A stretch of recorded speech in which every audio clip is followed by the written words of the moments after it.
El sol de la tarde caía tibio sobre el Parque México, pintando de dorado las hojas de los jacarandas y el pelaje de los perros que corrían felices por el césped. Para mí, Elena, a mis 64 años, ese parque era más que un simple espacio verde en el corazón de la Condesa. Era el archivo de mi vida. Aquí Ricardo y yo habíamos tenido nuestras primeras citas, torpes y llenas de risas nerviosas. Aquí habíamos empujado los columpios de nuestros hijos, Mónica y Santiago, hasta que sus carcajadas se mezclaban con el canto de los pájaros. Aquí, cada domingo sin falta, paseábamos de la mano, renovando un pacto silencioso de amor que ya duraba 42 años. O eso creía yo. La vida a veces tiene una forma cruel de recordarnos que el suelo que pisamos nunca es tan firme como parece. Aquella tarde, el aire olía a tierra mojada y a las flores de un vendedor ambulante. Caminaba despacio, disfrutando del ritual de nuestro encuentro dominical. Ricardo se había adelantado, diciendo que tenía que recoger un encargo en una tienda cercana, pero que me encontraría junto a la fuente de los cántaros. «Espérame ahí, mi vida. No tardo», me había dicho, dándome un beso rápido en la frente, un gesto tan habitual como respirar. Mientras esperaba, sentada en una de las bancas de hierro forjado, mi mente vagaba por los recovecos de nuestra historia. Recordé el día que lo conocí. Yo era una joven estudiante de literatura, él un prometedor arquitecto con más sueños que planos construidos. Me enamoró su visión, la forma en que sus ojos se iluminaban al hablar de crear espacios que dieran felicidad a la gente. Construimos nuestra vida juntos, ladrillo a ladrillo. Él diseñó nuestra casa en las lomas, un santuario de luz y calidez, donde criamos a nuestros hijos y celebramos innumerables navidades y cumpleaños. Yo, por mi parte, había dejado mi carrera para dedicarme a ellos, una decisión que nunca lamenté. Mi familia era mi obra maestra. Ricardo siempre me lo agradecía. «Eres el cimiento de esta casa, Elena. Sin ti, todo se derrumbaría», me susurraba en las noches, y yo me sentía la mujer más afortunada del mundo. Con los años, su estudio de arquitectura se convirtió en uno de los más prestigiosos de México. El dinero nunca fue un problema. Viajábamos por Europa, cenábamos en los mejores restaurantes de Polanco, y mi closet albergaba algunos caprichos, como aquel bolso Chanel que Ricardo me regaló en nuestro 30º aniversario, un símbolo, según él, de la elegancia y la permanencia de nuestro amor. Mis hijos ya habían hecho sus propias vidas. Mónica, una abogada brillante, se había casado y vivía en Houston, persiguiendo un puesto en una firma internacional. Santiago, mi alma bohemia, era fotógrafo y viajaba por el mundo, capturando la belleza en los lugares más insospechados. Hablábamos a menudo, pero la casa se sentía vacía sin ellos. Éramos Ricardo y yo, de nuevo como al principio, y estaba bien. Teníamos nuestros rituales, nuestras complicidades, un lenguaje propio construido a lo largo de décadas. O eso, una vez más, era lo que yo creía. En esa ecuación de felicidad, había una tercera pieza fundamental: Laura. Mi mejor amiga desde la preparatoria. Laura era la hermana que nunca tuve. Había estado a mi lado en cada momento importante. Fue mi dama de honor, la madrina de Mónica, el hombro en el que lloré cuando mis padres fallecieron. Conocía mis secretos más profundos, mis miedos más irracionales y mis sueños más locos. Era viuda desde hacía 5 años, y desde entonces se había vuelto una presencia aún más constante en nuestra casa. Cenaba con nosotros al menos 2 veces por semana, y Ricardo siempre la trataba con un cariño especial. «Hay que cuidar a nuestra Laurita», decía. Yo me sentía orgullosa de ese vínculo, de la familia que habíamos formado, una familia que no se limitaba a los lazos de sangre. Veía su relación como la de un cuñado protector y una hermana querida. Qué ingenua, qué ciega. La ingenuidad, descubrí, es un velo que teje uno mismo con los hilos de la confianza y el amor, y cuando se rasga, el frío de la realidad te congela los huesos. Los minutos pasaban, y Ricardo no llegaba. Empecé a sentir una ligera inquietud. Saqué mi teléfono del bolso, un gesto automático, pero decidí no llamarlo. No quería parecer una esposa controladora. Él valoraba su espacio, y yo el mío. La confianza era la clave, nos decíamos siempre. Me levanté y decidí caminar un poco por los senderos serpenteantes del parque. El sol comenzaba a descender, y las sombras se alargaban como dedos melancólicos sobre el pasto. Fue entonces cuando la oí, una risa masculina, profunda y familiar, que hizo que mi corazón diera un vuelco. Era la risa de Ricardo, inconfundible, esa risa que me había enamorado, que había consolado mis tristezas y celebrado mis alegrías durante más de 40 años. Venía de un recodo del parque, cerca de un pequeño puente de madera que cruzaba un estanque cubierto de nenúfares. Sonreí. Seguramente se había encontrado con algún conocido. Decidí acercarme para saludar, para unirme a la conversación. La curiosidad me empujó, una fuerza inocente que me llevaba sin saberlo, al borde del precipicio. Caminé siguiendo el sonido, como un marinero hipnotizado por el canto de una sirena. Pero lo que me esperaba no era un encuentro casual. Era el naufragio de mi vida entera. A medida que me acercaba, empecé a escuchar otra voz, una risa femenina, cristalina, y también dolorosamente familiar. Era la risa de Laura. Mi corazón empezó a latir con una fuerza descontrolada, un tambor ansioso en mi pecho. ¿Qué hacían juntos? ¿Por qué no me habían dicho que se encontrarían aquí? Un centenar de explicaciones lógicas intentaron abrirse paso en mi mente. Tal vez fue una coincidencia, tal vez Laura lo llamó por una emergencia, pero una sensación helada, un instinto primario que había ignorado durante demasiado tiempo, comenzó a reptar por mi columna vertebral. Me detuve detrás de un árbol frondoso, un álamo viejo cuyas hojas temblaban con la brisa. Mi respiración era superficial, entrecortada. Me asomé con cuidado, con el miedo atenazándome la garganta, y entonces los vi. La imagen se grabó en mi retina con la crueldad de un hierro candente. No estaban simplemente hablando.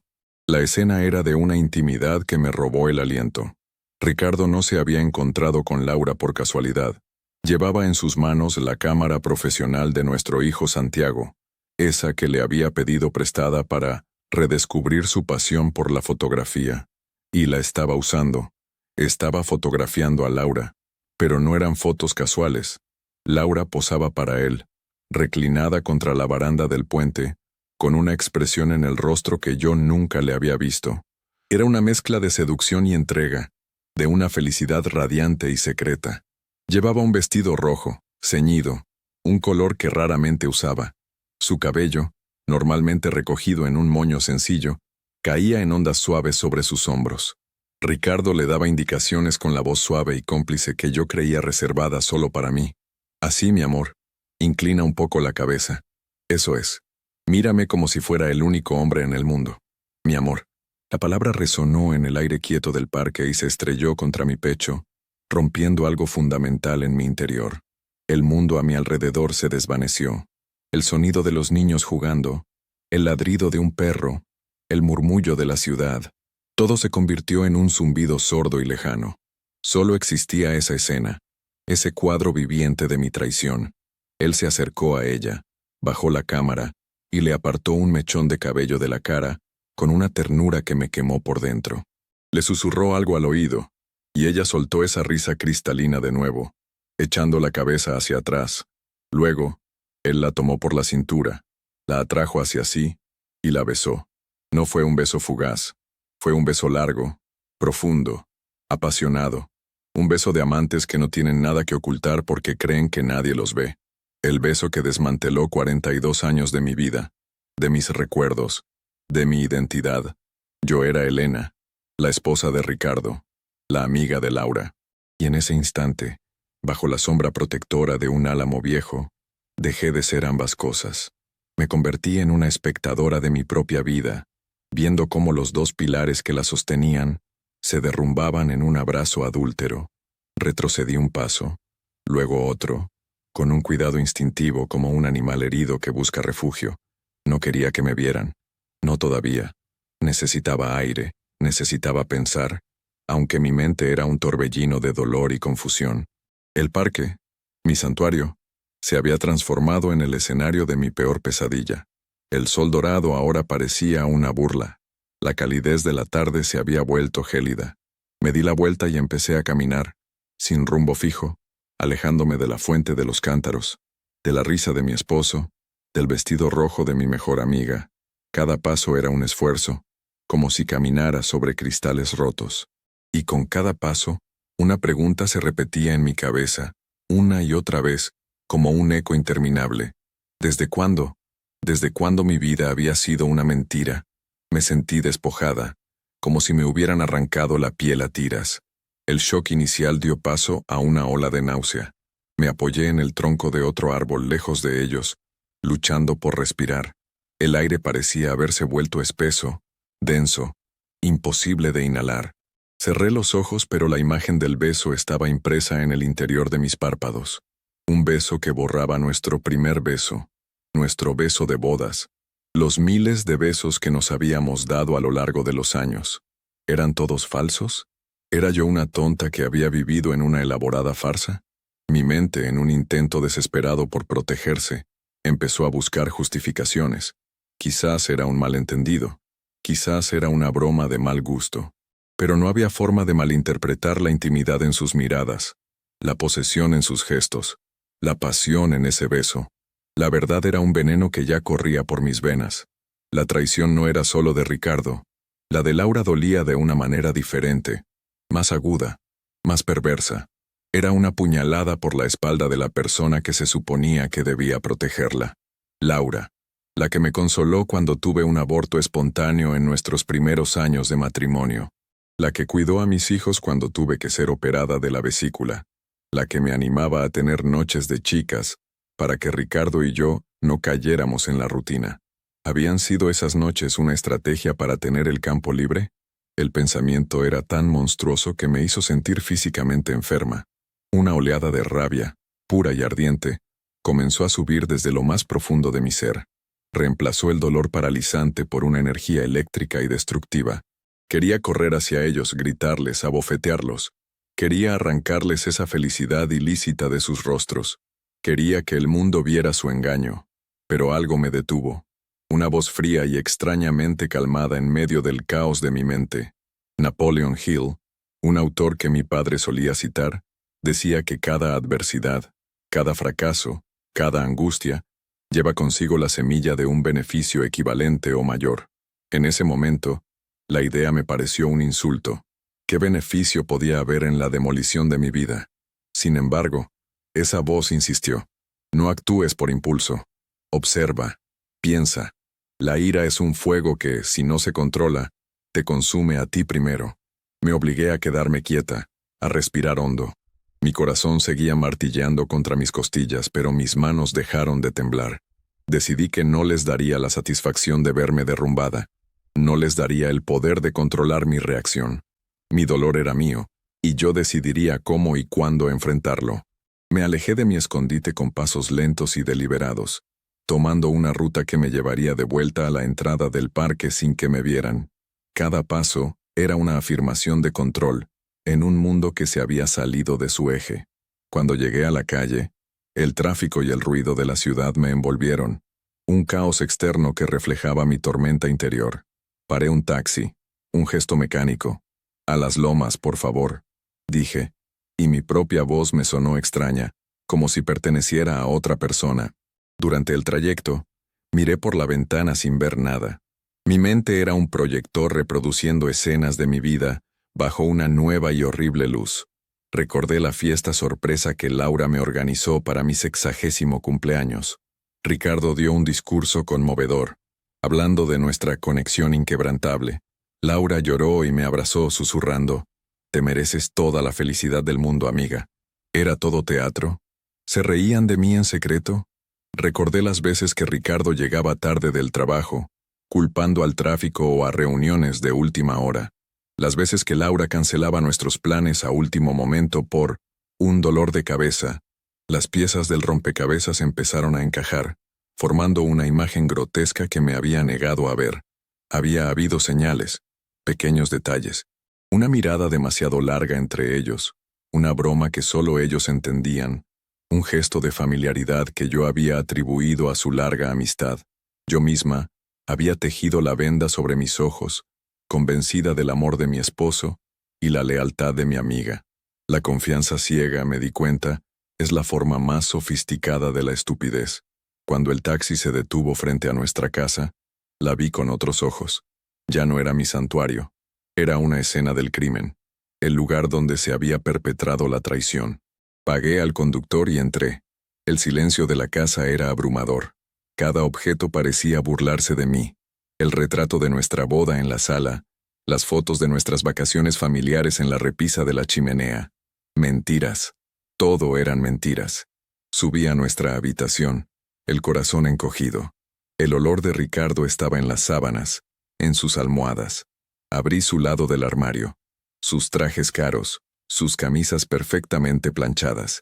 Mi mirada se posó en una caja de madera en el estante superior. Era su caja de recuerdos, donde guardaba cosas importantes. Nunca la había abierto sin él, pero en ese momento no había reglas. No había respeto. Bajé la caja y la abrí. Dentro había cartas viejas, fotos de sus padres, el primer dibujo que Santiago le hizo. Y debajo de todo, un pequeño sobre de terciopelo azul. Lo abrí con dedos temblorosos. Dentro había un recibo de una joyería de lujo en Mazarik. La fecha era de hacía 2 meses. La descripción del artículo: un collar de diamantes y esmeraldas, un collar que yo nunca había visto. Y debajo, una nota escrita a mano con la caligrafía de Ricardo. Para mi L, mi luz secreta, que estas piedras te recuerden que nuestro amor, aunque oculto, es eterno. Tuyo siempre, R. La L solo podía significar una cosa: Laura. Y la fecha coincidía con el fin de semana en que Ricardo supuestamente había ido a un congreso de arquitectura en Monterrey. Sentí que el suelo se abría bajo mis pies. La evidencia física, la prueba irrefutable, era casi peor que la escena del parque. Era premeditado. Era un universo paralelo que habían construido a mis espaldas. Un universo financiado con nuestro dinero, con el fruto de nuestros años de trabajo. Sentí una furia fría y calculadora que nunca antes había experimentado. Ya no era solo una esposa traicionada. Era una mujer a la que le habían robado. No solo el amor y la confianza, sino también la dignidad. Y eso no se lo iba a perdonar. La Elena ingenua y confiada había muerto esa tarde en el Parque México. En su lugar, estaba naciendo una mujer diferente. Una mujer que iba a luchar. Una mujer que iba a desentrañar cada mentira y a reclamar lo que era suyo. Mi plan aún no tenía forma, pero su fundamento era sólido como una roca. No me iba a derrumbar. Iba a superar esto. Iba a transformar el dolor en poder. Ricardo y Laura habían subestimado a la mujer con la que se habían metido, y muy pronto se iban a dar cuenta de su error. La casa, que siempre había sido mi refugio, ahora se sentía como una jaula dorada. Cada rincón, cada fotografía, cada objeto de decoración que habíamos elegido juntos, ahora me gritaba la verdad de su engaño. Me senté en el borde de nuestra cama, la cama que habíamos compartido durante 4 décadas, y el recibo de la joyería arrugado en mi mano se sentía como un pedazo de carbón ardiente. La noche cayó sobre la Ciudad de México, pero para mí, la oscuridad había llegado mucho antes, en pleno sol de la tarde. Mi mente, sin embargo, trabajaba a una velocidad febril. El shock estaba dando paso a una claridad extraña y dolorosa. Necesitaba un plan. La Elena que lloraba y se desesperaba podía esperar. Ahora necesitaba a la Elena que pensaba, que analizaba, que actuaba. La primera pregunta que me hice fue: ¿qué quiero? La respuesta inmediata, visceral, era la venganza. Quería exponerlos, humillarlos como ellos me habían humillado a mí. Quería que mis hijos supieran la clase de padre que tenían, que nuestros amigos supieran la clase de mujer que era Laura. Pero esa voz interior, esa que me había detenido en el parque, volvió a hablar. La venganza es un trago amargo que envenena más a quien lo bebe que a quien lo recibe. No, mi objetivo no podía ser la destrucción, sino la reconstrucción, mi propia reconstrucción. Para ello, necesitaba 2 cosas: la verdad completa y mi independencia. Sabía que Ricardo llegaría pronto, probablemente con alguna excusa sobre por qué había tardado tanto. Tendría que enfrentarlo, pero no como él esperaba. No con gritos ni lágrimas. Lo enfrentaría con una calma que lo desarmaría. Decidí mi estrategia. No mencionaría el parque. No mencionaría el beso. Y definitivamente, no mencionaría el collar. Mi conocimiento era mi única ventaja, mi arma secreta. Usarlo prematuramente sería un error táctico. Necesitaba reunir más información, entender la magnitud del engaño, especialmente en el aspecto financiero. Nuestro patrimonio era considerable, construido a lo largo de una vida. ¿Hasta dónde llegaba la traición? ¿Había desviado fondos para mantener su doble vida? La mención de su tarjeta Black en conversaciones pasadas, esa que usaba para gastos de representación del despacho, de repente adquirió un nuevo y siniestro significado. ¿Cuántos collares, cuántos viajes, cuántas cenas románticas se habían pagado con el dinero de nuestra familia? Me levanté y fui a su estudio. La puerta siempre estaba abierta. Ricardo se enorgullecía de nuestra transparencia. Otra mentira. Me senté en su silla de cuero, la que él llamaba su trono, y encendí su computadora. Afortunadamente, yo conocía todas sus contraseñas, o al menos, las que él me había dado. Empecé a buscar correos electrónicos, estados de cuenta bancarios, archivos. Al principio todo parecía normal: cuentas del despacho, pagos a proveedores, correos de clientes. Pero entonces, encontré una carpeta con un nombre extraño: Proyecto Cunde. La curiosidad me picó. La abrí.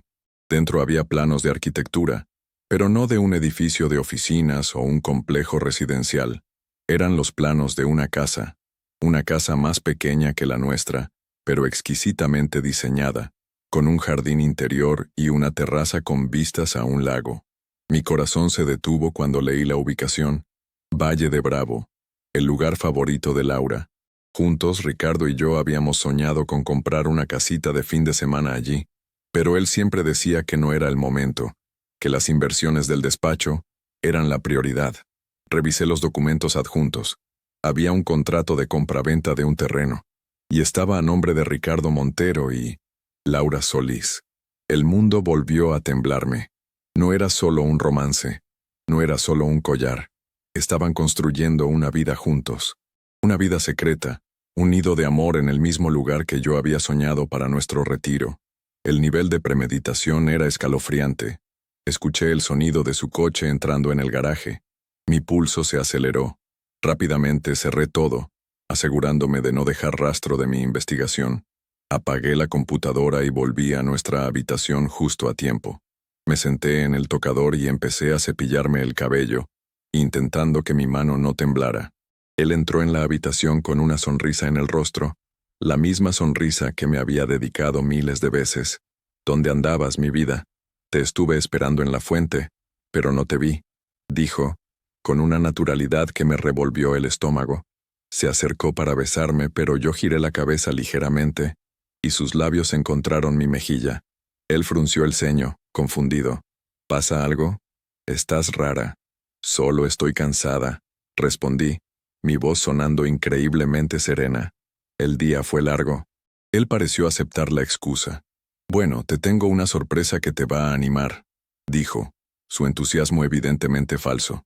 Recordé que hoy es el aniversario de nuestro primer paseo por el Parque México. 43 años, ¿puedes creerlo? Así que reservé una mesa en nuestro restaurante favorito en Polanco. Ponte guapa, que nos vamos a celebrar. La hipocresía era tan descarada que casi me río. Celebrar nuestro aniversario, el mismo día que lo vi besando a mi mejor amiga. Era un maestro de la manipulación, pero yo no iba a caer en su juego. Qué detalle, Ricardo. Pero la verdad, no me siento muy bien. Creo que prefiero quedarme en casa y pedir algo, dije, mirándolo a los de reojo en el espejo. Su rostro mostró un destello de contrariedad rápidamente disimulado. Oh, bueno, como tú quieras, mi amor. Tu salud es lo primero. Quizás llamamos a Laura para que venga a cenar con nosotros, para que no te sientas tan solita mientras yo veo el partido. La audacia, la maldita audacia.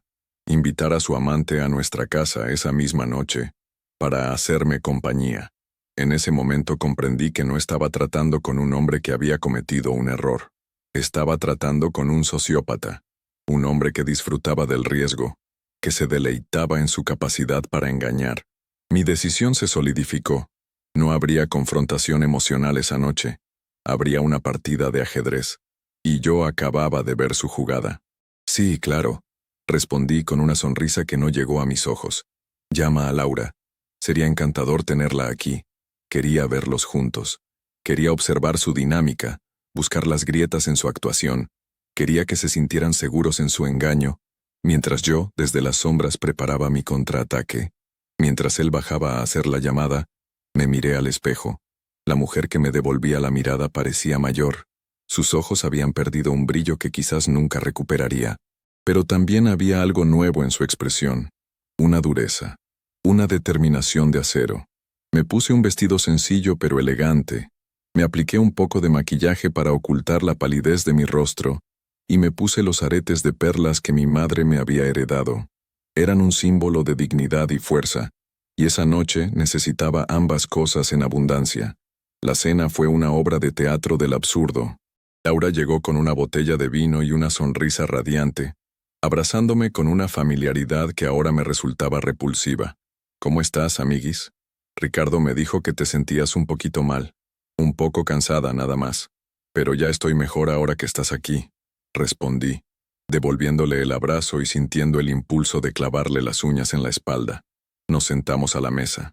Comimos la ensalada que la empleada nos había preparado y ellos hablaron de trivialidades, política, el último libro que Laura había leído, un nuevo proyecto de Ricardo. Actuaban con una normalidad impecable. Yo apenas hablaba, limitándome a observar. Noté cómo sus pies se rozaban por debajo de la mesa. Vi la mirada fugaz de complicidad que intercambiaron cuando yo me levanté para ir por más agua. Eran pequeños detalles invisibles para cualquiera que no supiera la verdad, pero para mí eran tan evidentes como luces de neón. Elena, estás muy callada hoy, dijo Laura, con una falsa preocupación en la voz. Es que he estado pensando mucho, le respondí, mirándola directamente a los ojos. ¿Ah, sí? ¿En qué? Antes de que pudiera responder, Ricardo interrumpió nervioso. Cosas de la casa, seguramente. Ya sabes cómo es tu amiga, siempre preocupándose por todo. Él intentaba controlar la conversación, desviarla hacia un terreno seguro, pero yo no se lo iba a permitir. No, no es eso, dije, dejando mi tenedor a un lado. He estado pensando en el futuro, en nuestro futuro, Ricardo, en lo que haremos cuando te retires, en nuestros sueños. Vi cómo Ricardo y Laura intercambiaron otra mirada, esta vez de pánico. ¿Nuestros sueños?, repitió Ricardo, forzando una sonrisa. Sí, como comprar esa casita en Valle de Bravo de la que tanto hemos hablado. Creo que ha llegado el momento de empezar a buscar, ¿no te parece? El silencio que siguió fue denso, pesado. Laura se atragantó con su vino y Ricardo palideció. Valle de Bravo, pero, mi amor, habíamos dicho que... Empezó él a balbucear. Habíamos dicho que esperaríamos, lo sé, pero he cambiado de opinión. La vida es corta, Ricardo. Hay que aprovecharla. De hecho, estuve viendo algunos terrenos en línea hoy. Hay uno precioso, con vistas al lago. Podríamos empezar a construir este mismo año. Tu proyecto Quinto, como le llamas a tus sueños arquitectónicos. Pronuncié las palabras proyecto Quinto con una dulzura venenosa. Vi el terror en los ojos de Ricardo, la confusión en los de Laura. Él no sabía que yo lo sabía, pero mi comentario había dado en el blanco. Había introducido una variable inesperada en su ecuación perfecta. Había plantado la primera semilla de la duda entre ellos. Él no sabía cuánto sabía yo, y esa incertidumbre sería mi aliada. La cena terminó poco después. Laura se fue con una excusa apresurada, evitando mi mirada. Ricardo estaba visiblemente alterado, haciendo preguntas que yo esquivaba con evasivas. Esa noche, por primera vez en 42 años, dormí en el cuarto de huéspedes. Le dije que era porque no quería contagiarle mi malestar. La verdad era que no podía soportar la idea de su cuerpo junto al mío. Mientras yacía en la oscuridad no lloré. En cambio repasé mi plan una y otra vez. La investigación en su estudio había sido solo el comienzo. Necesitaba un abogado, el mejor. Y necesitaba hablar con mi hijo, Santiago. Su cámara era la pieza clave que había iniciado todo. Quizás, sin saberlo, él tenía más información que podría ayudarme. La partida había comenzado, y aunque ellos creían que llevaban la ventaja, no sabían que yo ya estaba 3 movimientos por delante. La soledad del cuarto de huéspedes era un bálsamo y una tortura. Lejos del olor de Ricardo, de la familiaridad de nuestra cama compartida. Podía pensar con una claridad que me asustaba. La noche fue larga, una vigilia marcada por el tic-tac del reloj y el desfile de recuerdos traicionados. Cada memoria feliz estaba ahora manchada, cada gesto de amor se había vuelto sospechoso. ¿Cuándo empezó a mentirme? ¿En qué momento mi mejor amiga decidió que mi marido le pertenecía? Las preguntas eran un enjambre de avispas en mi cabeza, y cada una picaba con un dolor renovado. Pero lamentarse no servía de nada. La autocompasión, me recordé a mí misma, es un lujo que no podía permitirme. Al amanecer, con los primeros rayos de luz filtrándose por la ventana, ya había trazado los siguientes pasos de mi plan. La primera llamada sería a Mónica, mi hija, la abogada en Houston. Aunque su especialidad era el derecho corporativo internacional, su mente era brillante y su lealtad incondicional. Necesitaba su consejo, su perspectiva legal y, sobre todo, su apoyo emocional. Marqué su número con manos firmes. Mamá, qué milagro. ¿Todo bien? Su voz sonaba alegre y llena de energía, un contraste brutal con mi estado de ánimo. Me costó empezar. Las palabras se atoraban en mi garganta, una mezcla de vergüenza y dolor. Pero me obligué a hablar, a relatarle la escena del parque, el recibo del collar, los planos de la casa en Valle de Bravo. Hubo un largo silencio al otro lado de la línea, tan profundo que pensé que se había cortado la llamada. Mónica, ¿estás ahí? Estoy aquí, mamá. Su voz era ahora un susurro tenso, cargado de incredulidad y furia. Voy a tomar el primer vuelo a México. Llego esta noche. No, hija, no es necesario. Puedo manejar esto. Solo necesitaba... Empecé a decir, pero ella me interrumpió. No, mamá. No vas a pasar por esto sola. Papá cruzó una línea que no tiene retorno. Y Laura... Dios, Laura. Llego esta noche. Mientras tanto, no hagas nada. No hables con él. No lo confrontes. Finge normalidad. Necesitamos tiempo para armar una estrategia. Y por favor, busca todos los documentos financieros que puedas encontrar. Estados de cuenta, declaraciones de impuestos, títulos de propiedad, todo. Escanéalos y mándamelos. Necesito ver el panorama completo. La determinación en su voz fue un ancla en mi tormenta. Saber que no estaba sola, que mi hija estaba de mi lado, sin dudarlo un segundo, me dio una fuerza inmensa. Colgué el teléfono sintiéndome un poco menos rota. El segundo paso era hablar con Santiago. Su caso era diferente. Él era más sensible, más emocional. La noticia lo devastaría, no solo por la traición de su padre, sino porque Laura era su madrina, una figura casi maternal para él. Además necesitaba saber sobre su cámara. ¿Cuándo se la había pedido Ricardo? ¿Con qué pretexto? Lo llamé. Estaba en Oaxaca, en medio de un proyecto fotográfico. Le conté una versión editada de la historia. Le dije que había tenido una discusión muy fuerte con su padre, que las cosas no estaban bien y que necesitaba su ayuda. Santi, necesito que hagas memoria. Papá tiene tu cámara, ¿verdad?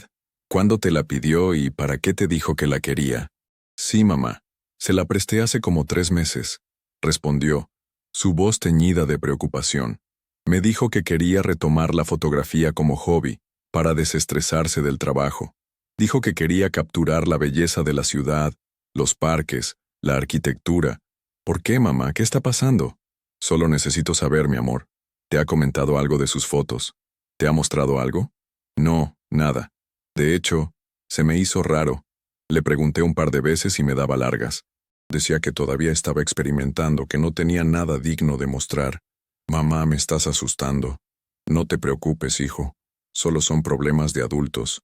Te mantendré al tanto. Cuídate mucho. No quise decirle la verdad por teléfono. Era una noticia que debía darse en persona, con un abrazo de por medio. Pero su información era crucial. Hacía 3 meses. La aventura no era algo reciente. Llevaban tiempo, suficiente para planear y construir un futuro juntos. Pasé el resto del día como una autómata, siguiendo las instrucciones de Mónica. Reuní documentos en el estudio de Ricardo mientras él estaba en el trabajo. Cada papel que tocaba parecía quemarme las manos. Descubrí una cuenta de inversión que no conocía, con un saldo considerable y que estaba únicamente a su nombre. Encontré los estados de cuenta de su tarjeta American Express Black. Los cargos eran un mapa de su engaño. Hoteles de lujo en San Miguel de Allende, cenas para dos en restaurantes carísimos a los que nunca habíamos ido juntos, boletos de avión a Cancún en fechas en las que se suponía que estaba en reuniones de negocios, y las joyerías. No era solo una. Había varias compras en tiendas de alta gama, incluyendo un reloj Cartier para hombre que yo no le había regalado. ¿Se lo habría comprado ella? La idea de Laura gastando nuestro dinero en regalos para mi marido era un nuevo nivel de descaro. Me sentí como una detective en mi propia vida, desenterrando pistas de un crimen que se había cometido frente a mis narices. El dolor era inmenso, pero cada nueva prueba alimentaba mi resolución. No se trataba solo de una infidelidad, era un fraude financiero y emocional a gran escala. Por la tarde me encontré con mi abogado, el licenciado Vega, en su despacho de Polanco. Era un hombre mayor, amigo de mi padre, conocido por su discreción y su astucia. Le conté toda la historia, entregándole copias de los documentos que había encontrado. Él me escuchó en silencio, su rostro impasible, tomando notas ocasionalmente. Cuando terminé, se reclinó en su silla y me miró por encima de sus gafas. «Elena, lamento mucho que estés pasando por esto», dijo con una voz grave y compasosa. «Pero has hecho bien en venir a verme antes de actuar. Lo que me describes es una situación compleja. Legalmente, en un matrimonio por sociedad conyugal, todo lo adquirido durante el matrimonio pertenece a ambos. Sin embargo, Ricardo ha estado ocultando activos y desviando fondos de la sociedad conyugal para beneficio personal y de un tercero. Eso, Elena, se llama fraude». La palabra resonó en la lujosa oficina. Fraude. Era la palabra exacta. «Lo que vamos a hacer es lo siguiente», continuó el licenciado Vega. «Primero vamos a solicitar una auditoría completa de las finanzas del despacho de tu marido y de todas sus cuentas personales. Segundo, vamos a poner un rastreador en su coche. Necesitamos pruebas irrefutables de sus encuentros con esta mujer. Tercero, vamos a congelar la cuenta de inversión que encontraste. Necesitamos proteger los activos antes de que él pueda moverlos». Me explicó los procedimientos, los costos, los posibles resultados. Me habló con franqueza, sin endulzar la realidad. Sería una batalla larga y desagradable, pero al salir de su oficina, sentí un peso menos sobre mis hombros. Había pasado de la parálisis a la acción. Tenía un equipo, un plan. Esa noche, cuando Mónica llegó, la abracé en el aeropuerto como si no la hubiera visto en años. Sus ojos, normalmente tan llenos de confianza y alegría, estaban sombríos. En cuanto llegamos a la casa, que ahora parecía un territorio enemigo, nos encerramos en el cuarto de huéspedes. Extendimos los documentos sobre la cama y ella empezó a trabajar, su mente legal analizando cada detalle. «Mamá, esto es peor de lo que imaginaba», dijo después de un par de horas, señalando una transferencia. «Mira esto. Una transferencia de una suma muy grande desde la cuenta del despacho a una empresa fantasma. Y adivina quién es la apoderada legal de esa empresa. Laura Solís». Sentí que el aire me faltaba. No solo eran amantes, eran socios en el engaño, en el robo. «¿Qué significa eso?», pregunté, aunque temía la respuesta. «Significa que han estado planeando esto durante mucho tiempo. Están desviando el patrimonio familiar, probablemente para financiar la casa de Valle de Bravo y su futura vida juntos. Papá está vaciando la empresa, mamá. Nuestra empresa». La revelación fue como un golpe en el estómago. El despacho de arquitectura no era solo de Ricardo. Yo había sido parte de él desde el principio. Fui yo quien manejó las finanzas en los primeros años, quien organizó los eventos, quien cultivó las relaciones con los clientes importantes mientras él se enfocaba en el diseño. Yo había renunciado a mi propia carrera para apoyar la suya, con la promesa de que todo lo que construyéramos sería nuestro. Y ahora, él lo estaba desmantelando para dárselo a otra mujer. «Tenemos que actuar rápido», dijo Mónica, su voz cortante como el filo de un cuchillo. «Mañana a primera hora el licenciado Vega presentará la demanda de divorcio, junto con una solicitud de medidas cautelares para congelar todas las cuentas y activos, incluyendo las de Laura. Vamos a demostrar que ella es cómplice en el fraude. Esto ya no es solo un divorcio por infidelidad, mamá. Esto es una guerra». La palabra guerra me heló la sangre, pero asentí. Ella tenía razón. Ricardo y Laura habían declarado la guerra el día que decidieron traicionarme. Yo solo estaba eligiendo no ser una víctima pasiva. Esa noche, Mónica durmió conmigo en el cuarto de huéspedes. Por primera vez en días, no me sentí sola. Tenía a mi hija, mi leona, a mi lado. Sabía que el camino por delante sería un campo de minas emocional y legal. Tendría que enfrentar a Ricardo, a Laura, a nuestros amigos, a la sociedad. Tendría que soportar el juicio y la compasión de los demás. Pero mientras miraba a mi hija dormir, una certeza se instaló en mi corazón. Podrían haberme quitado a mi esposo y a mi mejor amiga. Podrían haber intentado robar mi patrimonio. Pero no me quitarían mi dignidad. No me quitarían el amor de mis hijos. Y no me quitarían la fuerza para luchar por lo que era justo. La batalla apenas comenzaba, y yo estaba lista. La Elena que había llorado en el parque se había ido para siempre. En su lugar había una mujer que no se detendría ante nada para proteger a su familia y reclamar su vida. Los días que siguieron fueron una extraña mezcla de sigilo y normalidad forzada. Vivir bajo el mismo techo que Ricardo se convirtió en un ejercicio de autocontrol sobrehumano. Cada «buenos días, mi amor», cada gesto de normalidad de su parte, era una cuchillada en mi alma. Pero seguí el consejo de Mónica y el licenciado Vega. Actué como si nada pasara. Me movía por la casa como una sombra, una actriz en la obra de mi propia vida, mientras en secreto, la maquinaria legal se ponía en marcha.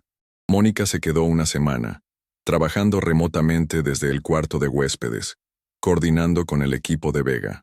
Verla en acción era impresionante. Era una estratega nata, fría y calculadora, pero debajo de esa coraza profesional, veía el dolor y la furia por lo que su padre me estaba haciendo.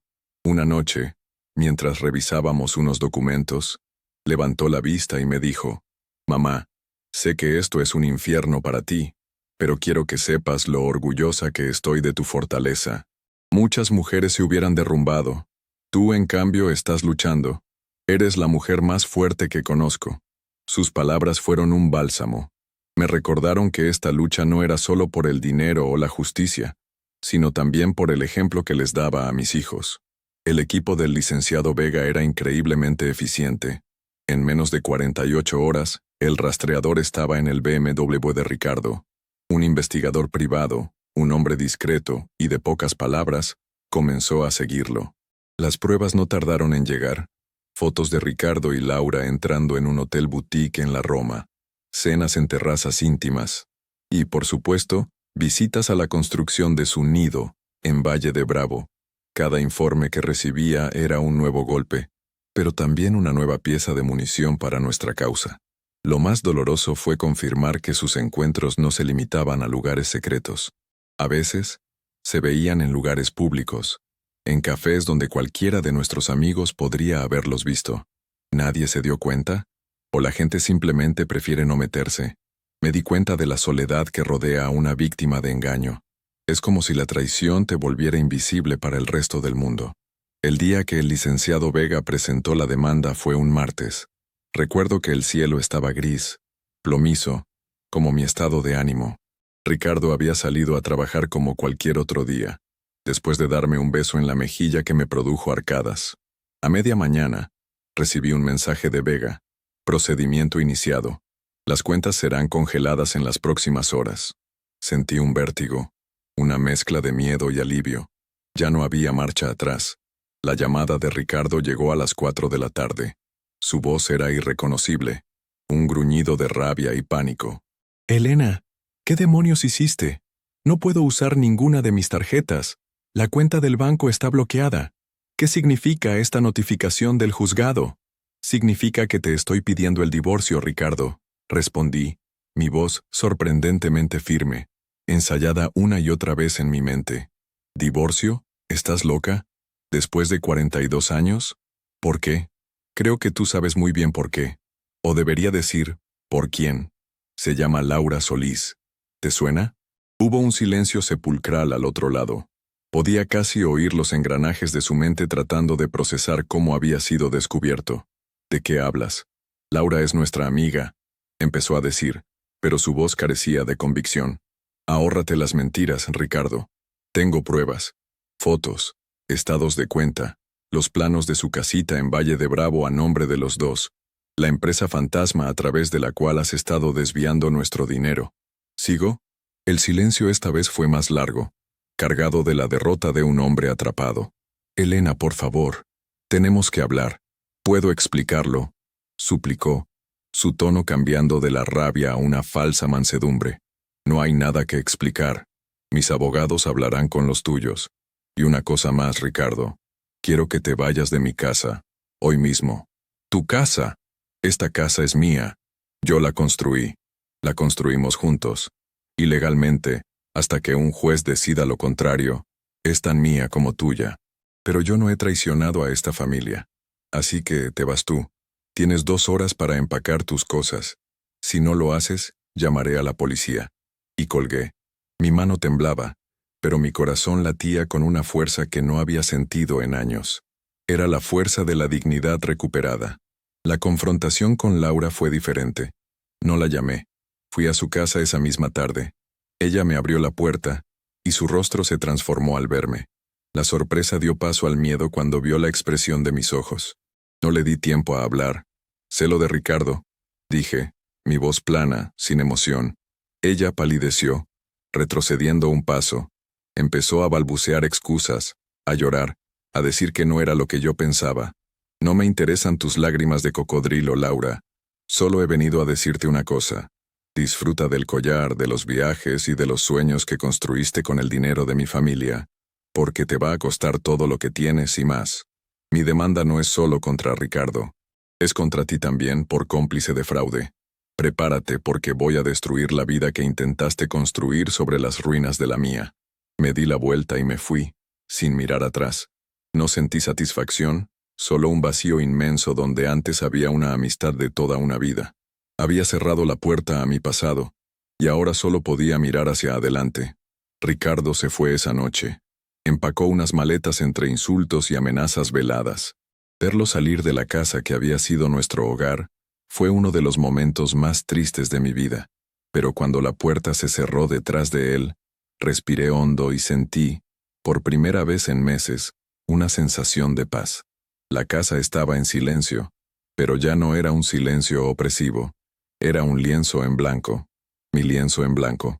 Los meses siguientes fueron un torbellino legal, declaraciones, reuniones con abogados, peritajes contables. Ricardo, al principio, intentó luchar, negar, contraatacar. Contrató a un abogado famoso por su agresividad. Intentaron pintarme como una mujer despechada y vengativa, pero las pruebas eran abrumadoras. Las fotos del investigador, la auditoría que reveló el desfalco sistemático en la empresa, los testimonios de ex empleados que habían sospechado de la relación, todo construía un caso sólido e irrefutable. Laura desapareció del mapa, vendió su departamento y se mudó. Sufrí el ostracismo de algunos amigos en común, aquellos que no quisieron tomar partido o que, en el fondo, culpaban a la esposa por no haberse dado cuenta. Pero también recibí el apoyo incondicional de otros, aquellos que valoraban la lealtad y la decencia.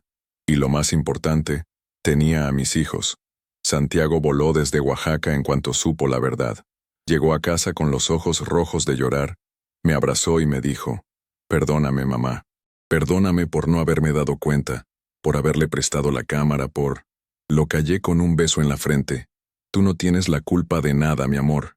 Eres una víctima en esto, igual que yo». Su presencia y las llamadas diarias de Mónica fueron mis salvavidas. Poco a poco, comencé a reconstruir mi vida. Retomé viejas pasiones que había abandonado. Me inscribí en un taller de escritura, en clases de jardinería. Empecé a viajar, pero esta vez sola, a mi propio ritmo. Fui a San Miguel de Allende, no para borrar los recuerdos de Ricardo y Laura, sino para crear los míos propios. Descubrí que disfrutaba de mi propia compañía, que no necesitaba a un hombre para sentirme completa. Descubrí una fuerza en mí que no sabía que poseía. Una tarde, revisando viejas cajas, encontré mis apuntes de la universidad, mis ensayos sobre Sor Juana, mis poemas juveniles, y recordé a la joven que había sido, llena de sueños y ambiciones intelectuales. Me di cuenta de que, en mi afán por ser la esposa y madre perfecta, la había olvidado. Decidí que era hora de reencontrarme con ella. Me matriculé en un diplomado de literatura en la UNAM. Al principio me sentí fuera de lugar, rodeada de jóvenes, pero pronto, mi pasión por el conocimiento se reavivó. Mis opiniones, mis análisis, eran valorados.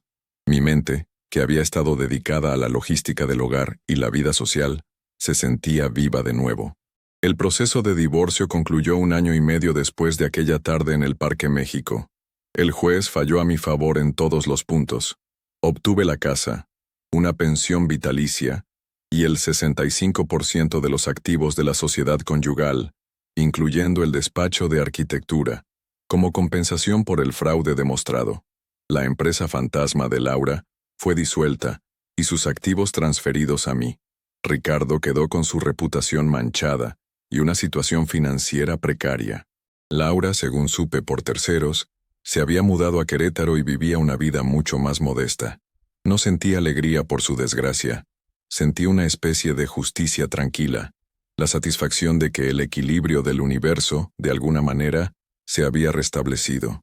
La victoria legal fue importante, pero mi verdadera victoria fue personal.